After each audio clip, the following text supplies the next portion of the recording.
लद्दाख प्रदर्शन में हिंसा, 4 की मौत। सोनम वांगचुक ने स्वतंत्र जांच की मांग।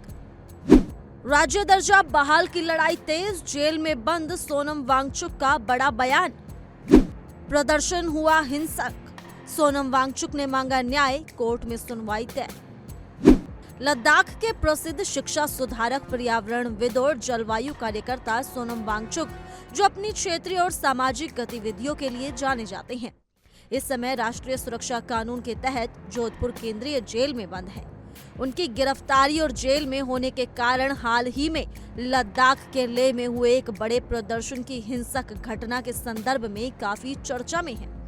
ये प्रदर्शन 24 सितंबर को हुआ था, जिसमें लद्दाख के लोगों ने केंद्र सरकार से राज्य का दर्जा बहाल करने और छठे अनुसूची को लागू करने की मांग की थी। छठा अनुसूची विशेष रूप से भारत के उन क्षेत्रों के लिए बनाया गया है जहां आदिवासी या जनजातीय समुदाय रहते हैं, ताकि उनकी सांस्कृतिक, सामाजिक और प्रशासनिक स्वायत्तता सुरक्षित रहे। 24 सितंबर को लेह में हुए प्रदर्शन का मकसद लद्दाख को अधिक स्वायत्तता देना था, लेकिन ये प्रदर्शन हिंसक हो गया। इस हिंसा के दौरान 4 लोगों की हत्या हो गई, जिनमें एक पूर्व सैनिक भी शामिल था। इस घटना ने पूरे इलाके में तनाव बढ़ा दिया और सरकार की निगरानी भी कड़ी कर दी गई। इस घटना को लेकर सोनम वांगचुक ने जेल से बाहर अपने संदेश के जरिए शांति बनाए रखने और न्यायिक जांच की मांग की। उनका ये संदेश उनके भाई और वकील मुस्तफा हाजी के जरिए मीडिया और जनता तक पहुंचा, जिनसे उन्होंने जेल में मुलाकात की। सोनम वांगचुक ने स्पष्ट रूप से कहा कि जब इस हिंसा की स्वतंत्र और निष्पक्ष न्यायिक जांच नहीं हो जाती, वो जेल में रहना स्वीकार करेंगे। उन्होंने लद्दाख की जनता से आग्रह किया है कि वे अपना संघर्ष शांति, अहिंसा और एकता के साथ जारी रखें। उन्होंने अपने संदेश में ये भी कहा कि उनका आंदोलन पूरी तरह से गांधीवादी होगा और किसी भी तरह की हिंसा से दूर रहेगा। उन्होंने मृतकों के परिवारों के प्रति संवेदनाएं जताई और घायल एवं गिरफ्तार लोगों के लिए अपनी दुआएं भेजी। सोनम वांगचुक की ये मांग उनके अपने व्यक्तिगत संघर्ष और क्षेत्रीय हक के लिए आवाज उठाने के प्रयासों का हिस्सा है। वे रेमन पुरस्कार से सम्मानित एक प्रतिष्ठित कार्यकर्ता हैं और लद्दाख की राजनीति और सामाजिक मुद्दों में गहरी दिलचस्पी रखते हैं। उन्होंने लेह, एपेक्स बॉडी और कारगिल डेमोक्रेटिक अलायंस के आंदोलनों का समर्थन किया है, जो छठे अनुसूची की मांग करते हैं और लद्दाख को राज्य का दर्जा दिलाने के पक्ष में हैं।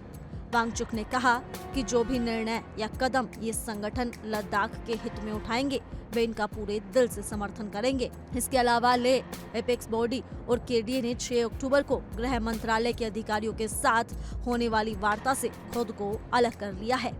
उनका कहना है कि वे न्यायिक जांच की मांग से पीछे नहीं हटेंगे और सभी गिरफ्तार लोगों की बिना शर्त रिहाई चाहते हैं। उनका ये रुख इस बात को दर्शाता है कि वे सरकार की किसी भी अधूरी या आधी अधूरी कार्रवाई को स्वीकार नहीं करेंगे और लद्दाख के लिए, अपने अधिकारों के लिए पूरी तरह संघर्ष करेंगे।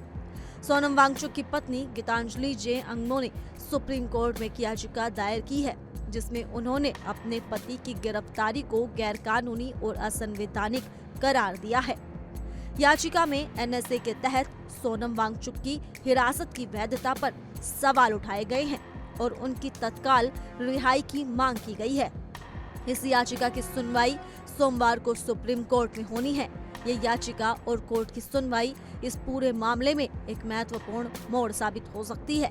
कुल मिलाकर लद्दाख के इस विवाद और हिंसक प्रदर्शन ने क्षेत्र की राजनीति और सामाजिक संवेदनशीलता को फिर से उजागर कर दिया है। सोनम वांगचुक जैसे समाज सेवी और क्षेत्रीय नेताओं की गिरफ्तारी और उनकी मांगे ये दर्शाती हैं कि लद्दाख के लोग अभी भी अपनी पहचान, स्वायत्तता और विशेषाधिकारों के लिए संघर्ष कर रहे हैं।